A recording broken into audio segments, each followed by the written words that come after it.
4:1. Vanakkam. Assalamu alaikum. මම මගේ speech එක පටන් ගන්න කලින් ඔයාලා හැමෝගෙම ප්‍රශ්නයක් අහනවා. අපිට ඉස්කෝලේ ලකුණු ලැබෙන්නේ කොහොමද? අපි කටපාඩම් කරලා මතක තියාගෙන ගිහිල්ලා පේපර් එක ලිව්වහමද?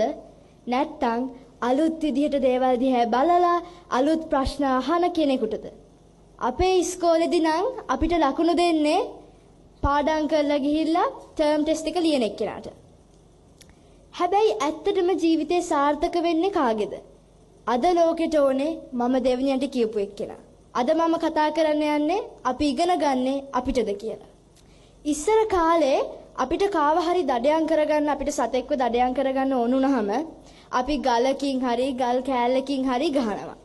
මේක ටික කාලයක් යනකොට ඩෙවලොප් වෙලා අපි ටූල්ස් පාවිච්චි කරන්න ගත්තා. අපි දැනගෙන හිටියා මේ ටූල්ස් අපි පාවිච්චි කරන්නේ මොකටද? ඒක පාවිච්චි කරන වෙලාව සහ මේ ටූල්ස් එක අපිට ඩිසිප්ලින් එකක් තිබ්බා. දැන් මේ ආයුධ කියන්නේ AI වලට. ඉස්සර කාලේ අපිට මොකක් හරි දෙයක් ගැන දැනගන්න ඕන වුණාම අපි ලයිබ්‍රරි එකට ගිහිල්ලා පැය දෙකක් තුනක් ගත කරලා ඒකට උත්තරේ හොයාගන්නවා. හැබැයි දැන් අපිට ලෝකික දැනුම තප්පර දෙක තුනෙන් අපිට ගන්න පුළුවන්.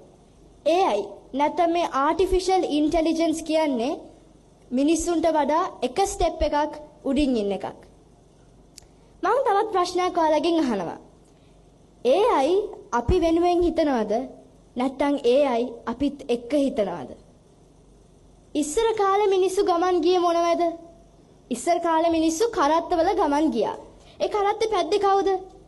හරකෙක් තමයි ඒ කරත්තේ ඇදගෙන ගියේ.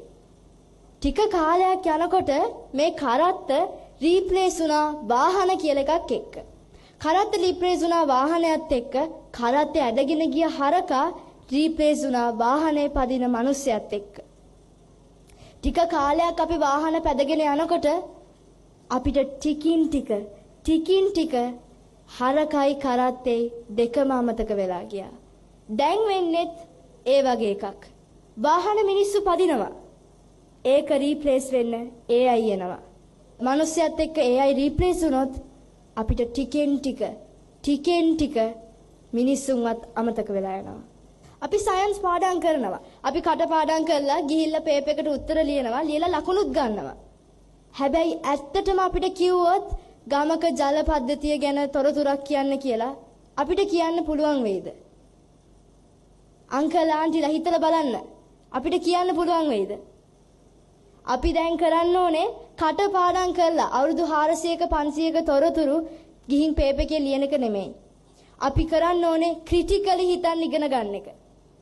මේ ක්‍රිටිකලි හිතන්න ඉගෙන ගන්න එකට ලොකු ඔපචුනිටි එකක් දෙනවා AI කියන එක. AI අපිට අලුත් ප්‍රශ්න කියලා දෙයි, අපේ ප්‍රශ්න වලට උත්තර දෙයි, අපිත් එක්ක එකතු වෙලා දැනුම බෙදාගනි. හැබැයි මතක තියාගන්න AIටත් වරදින්න පුළුවන්. AI කියන හැම එකම හරිම නෑ. AIට පුළුවන් ඔයාගේ දැනුම හොරකම් කරන්න. AIට පුළුවන් ඔයාව රවට්ටන්න. AIට පුළුවන් ඔයාට බොරු කියන්න. දැන් අපි කරන්නේ AI මත ඩිපෙන්ඩ් වෙන එක. ඒක නෙමෙයි අපි කරන්න ඕනේ. අපි කරන්න ඕනේ AI යොදා ගන්න. AI උදව් කරගෙන අපේ වැඩ දියුණු කරගන්න එක. මතක තියාගන්න AI කියන්නේ ටූල් එකක්. ටූල් එක පාවිච්චි කරන්නේ මොකටද? මොන වෙලාවේද? ඒ ටූල් එකේ ඩිසිප්ලින් එක තියෙන්නේ ඔයාගේ අතේ. Thank you.